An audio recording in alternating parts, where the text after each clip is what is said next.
friends! Today I will be sharing with you my Philodendron and Monstera collection. I don't have much, but just thought that I will make a video of them now, the start of the year, so I have documentation of what I have at this time. Both Philodendron and Monstera belong to the arum family of plants.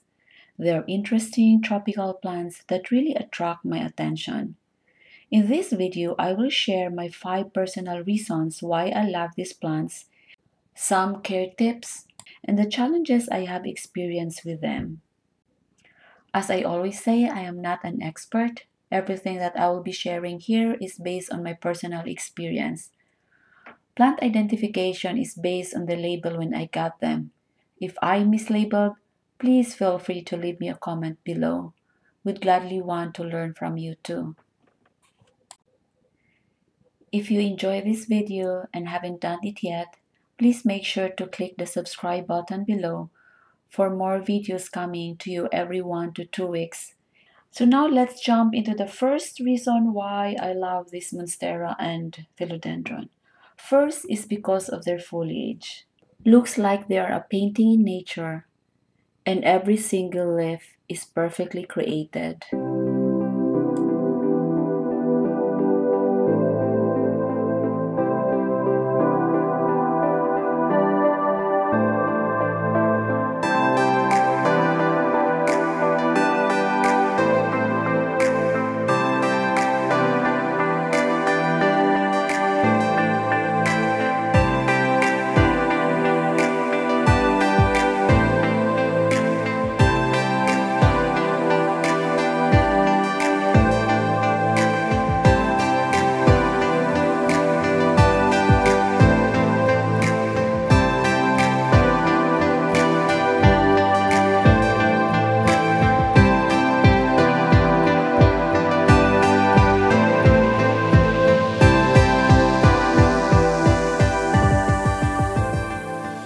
The second reason why I love them is because of the different forms of its foliage.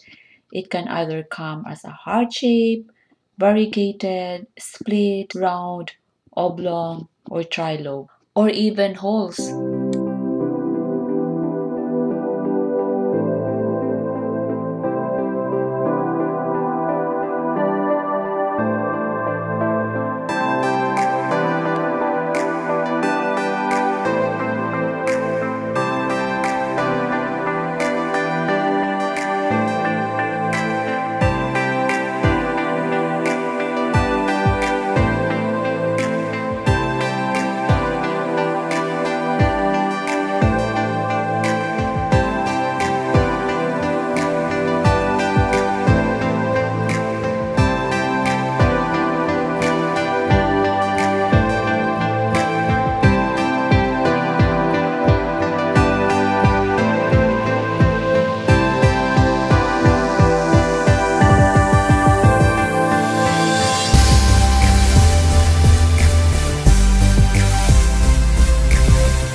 The third reason why this is interesting is because of this trunk.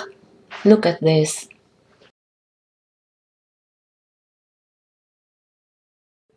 And the fourth is their overall structure. Like they can be vining or they can present like just like a rosette. So it presents interesting visual character in your plant collection. And lastly, one interesting characteristic of these plants is that age does matter.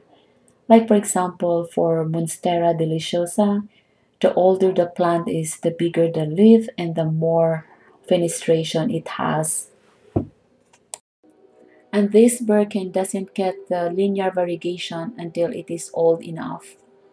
So now let's talk about some very basic care tips for these plants. Overall, they need moderate indirect light. Direct sun exposure is a no for them since it can damage their leaves. They need well draining soil and it is better to be on the dry side.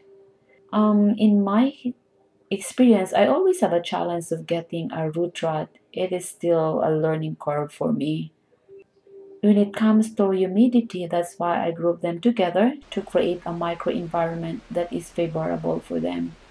As I have mentioned before, I do not have a humidifier at home, so I just group them together.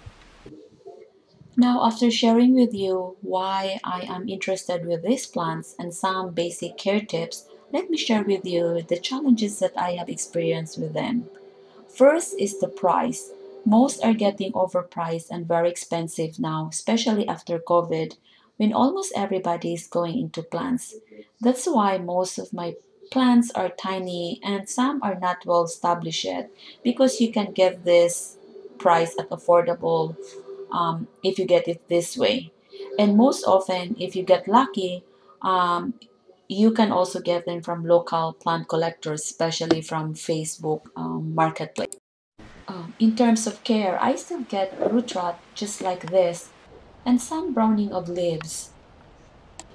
If you have any additional care tips for these plants, please give me a comment below so we can learn together.